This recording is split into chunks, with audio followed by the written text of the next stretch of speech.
ಅಂತ ಹೇಳೋಗಿದ್ದಾರೆ. ಸೊ ಚಿಂಕುಳ್ಳಿ ಮಾಡ್ತಾ ಇದ್ದೀನಿ.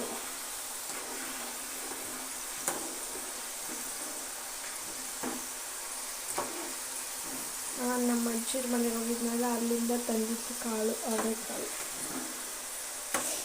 ಘಮ ಘಮ ಅಂತ ಸ್ಮೆಲ್ ಬರ್ತಿದೆ.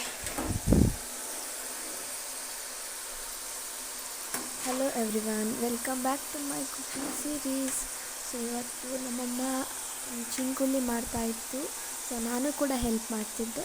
ಸೊ ಅದು ಒಂದು ವಿಡಿಯೋ ಮಾಡಿದ್ದೀನಿ. ಸೊ ನಾನು ನಮ್ಮ ಅಜ್ಜಿ ಊರಿಗೆ ಹೋಗಿದ್ದೆ ಅಂತ, ಅಲ್ಲಿಂದ ನಮ್ಮ ಅಜ್ಜಿ ನನಗೆ ಅವರೆಕಾಳು ಕೊಟ್ಟು ಕಳಿಸಿದ್ರು. ಸೊ ಇದು ಹೆಂಗೂ ಅವರೆಕಾಳು ಸೀಸನ್ ಅಲ್ವಾ ಅಂತ ಸೊ ಚಿಂಕುಳ್ಳಿ ಮಾಡ್ತಿದ್ವಿ ಗೈಸ್. ನಮ್ಮ ಕಡೆ ಇದನ್ನ ಚಿಂಕುಳ್ಳಿ ಅಂತಾರೆ, ನಿಮ್ಮ ಕಡೆ ಏನಂತಾರೆ ಅಂತ ಕಮೆಂಟ್ ಮಾಡಿ. ಸೊ ನಮ್ಮಮ್ಮ ಚಿಂಕುಳ್ಳಿ ಮಾಡು ಅಂತ ಬಿಟ್ಟು ಹೋಗಿದ್ದಾರೆ ನನ್ನ ನೋಡಿ. ಸೊ ಚಿಂಕುಳ್ಳಿ ಮಾಡೋಕ್ಕೆ ಫಸ್ಟು ಅವರೆಕಾಳನ್ನ ನೆನೆ ಹಾಕಿ ಸಿಪ್ಪೆ ತೆಗೆದು ಎಣ್ಣೆಲಿ ಚೆನ್ನಾಗಿ ಫ್ರೈ ಮಾಡ್ಕೋಬೇಕು.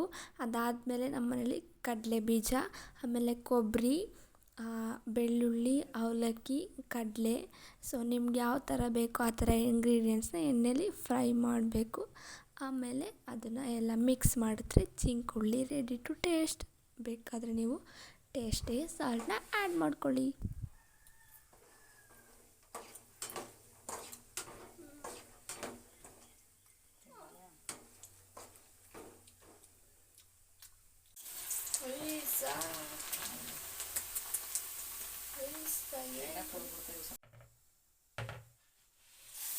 ಸೊ ಅವಲಕ್ಕಿ ಎಲ್ಲ ಕರಿದ್ಮೇಲೆ ಕೊನೆಗೆ ಬೆಳ್ಳುಳ್ಳಿ ಮತ್ತು ಮೆಣಸಿನ್ಕಾಯಿನ ಕರಿದ್ಬಿಟ್ಟು ಎಲ್ಲ ನಾವೇನು ಕರೆದಿರೋದನ್ನೆಲ್ಲ ಮಿಕ್ಸ್ ಮಾಡಿದ್ರೆ ರೆಡಿ ಗೈಸ್.